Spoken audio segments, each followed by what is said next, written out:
Oknum pendamping program Keluarga Harapan di Malang yang terlibat penyalahgunaan dana bantuan sosial dijerat dengan Undang-Undang Tindak Pidana Korupsi.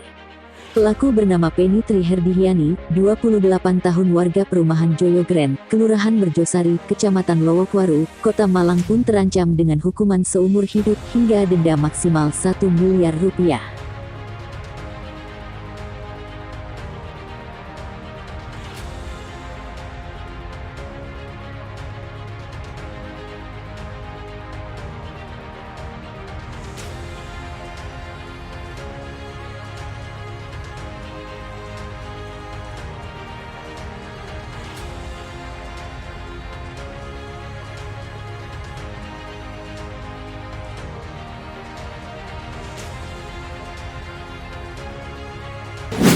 Berdasarkan hasil penyelidikan dan penyidikan, diketahui bahwa tersangka PT menjabat sebagai pendamping sosial program PKH ini atau program Keluarga Harapan di Kabupaten Malang, Kecamatan Pagelaran semenjak tanggal 12 September 2016 sampai dengan 10 Mei 2021.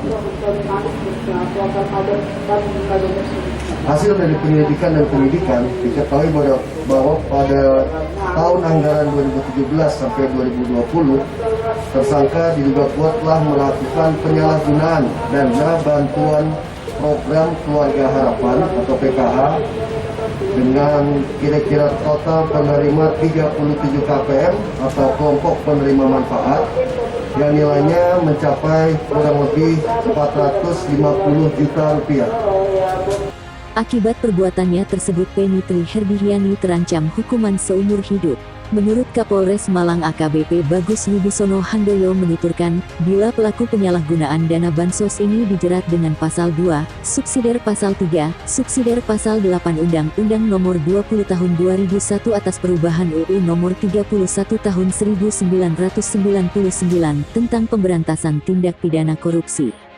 Tersangka diancam hukuman seumur hidup atau pidana penjara paling singkat 4 tahun dan paling lama 20 tahun.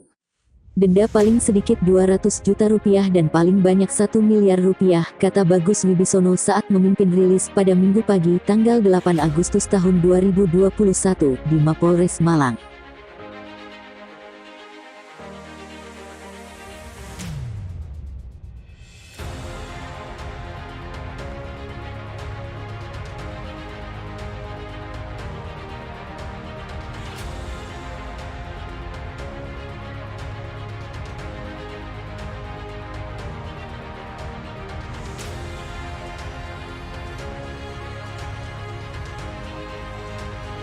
Saya dari dulu itu sangat menghargai independensi Kekuasaan kehakiman. lembaga peradilan. Bagi saya bukan soal naik atau turunnya, ya, bukan soal hukuman mati dan bukan tadi itu ya. Tetapi yang paling penting kita cermati adalah argumentasi hukum yang digunakan untuk naik atau turunnya, ya, itu yang penting.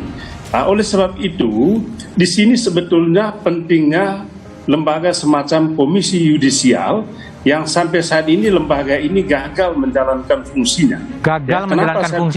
Kenapa saya bilang gagal?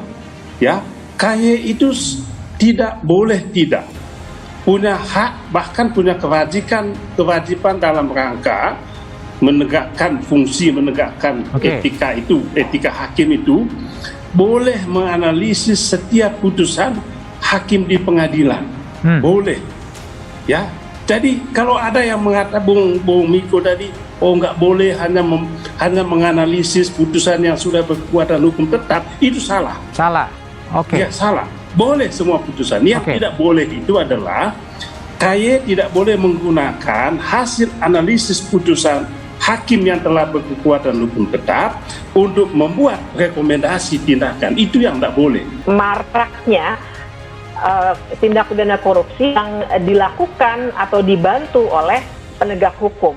Sehingga sekarang politik penegakan hukumnya atau politik penuntutannya adalah untuk sekedar memuaskan saja bahwa sudah ada penuntutan, bahwa mungkin nanti ada berapa orang yang masuk ke penjara tanpa melihat apakah tuntutannya itu ataupun sanksinya nanti vonisnya sebanding dengan kerugian yang diakibatkan, misalnya dalam masa pandemi sekarang ini. Oke. Jadi izinkan saya berbagi kegelisahan setiap harus mendiskusikan perkara-perkara nih, Mas Budiman, karena kalau kegelisahan saya adalah bisa pemenuhan pasalnya atau pasal 2, 3 Undang-Undang Tipikor dan seterusnya.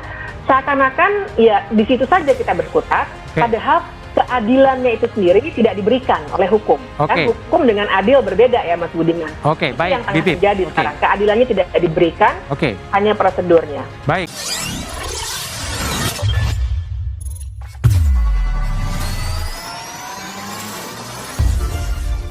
Oknum pendamping program Keluarga Harapan di Malang yang terlibat penyalahgunaan dana bantuan sosial dijerat dengan Undang-Undang Tindak Pidana Korupsi. Pelaku bernama Penny Tri Herdihiani, 28 tahun, warga perumahan Joyo Grand, Kelurahan Merjosari, Kecamatan Lowokwaru, Kota Malang pun terancam dengan hukuman seumur hidup hingga denda maksimal 1 miliar rupiah. Kapolres Malang AKBP Bagus Wibisono Handoyo menuturkan, bila pelaku penyalahgunaan dana bansos ini dijerat dengan Pasal 2, Subsidiar Pasal 3, Subsidiar Pasal 8 Undang-Undang Nomor 20 Tahun 2001 atas perubahan Undang-Undang Nomor 31 Tahun 1999 tentang pemberantasan tindak pidana korupsi. Tersangka diancam hukuman seumur hidup atau pidana penjara paling singkat 4 tahun dan paling lama 20 tahun. Denda paling sedikit 200 juta rupiah dan paling banyak 1 miliar rupiah, kata Bagus Wibisono saat memimpin rilis pada Minggu pagi tanggal 8 Agustus tahun 2021 di Mapolres Malang. Pihaknya sendiri juga telah berkoordinasi dengan Kementerian Sosial untuk melakukan penyidikan lebih lanjut terkait modus operandi tersangka. Dari hasil penyelidikan dan penyidikan diketahui tersangka melakukan aksinya sendirian, menyelewengkan dana bansos yang seharusnya diterima warga 37 keluarga penerima manfaat KPM di Desa Kanigoro, Kecamatan Pagelaran, Kabupaten Malang, selama 4 tahun. Tidak ada tersangka lain dalam penyalahgunaan dana bansos ini. Kemensos juga sudah memfollow up berkoordinasi dengan Satreskrim. Mereka sangat mengatensi sekali dan bantuan sosial ini seharusnya diperuntukkan untuk masyarakat yang memang membutuhkan, ungkap dia. Sementara itu pelaku penyalahgunaan dana bansos Penny Tri Herdihiani mengaku nekat menyelewengkan dana bansos yang seharusnya diperuntukkan ke warga tak mampu karena terdesak kebutuhan ekonomi untuk pengobatan sang ibu. Selain sebagai pengobatan sang ibu perempuan yang genap berusia 28 tahun pada tanggal 2 Agustus tahun 2021 lalu, juga menggunakan uang bansos itu untuk kepentingan pribadi, membeli sepeda motor, hingga sejumlah perangkat elektronik. Nggak ada kerja lain waktu itu, gaji 3 juta, sebagai pendamping PKH. Dana bansos itu untuk pengobatan ibu sakit diabetes dan beli barang-barang elektronik. Kalau motor itu untuk mobilitas sehari-hari, cuma ada motor untuk kerja waktu itu, kata Feni.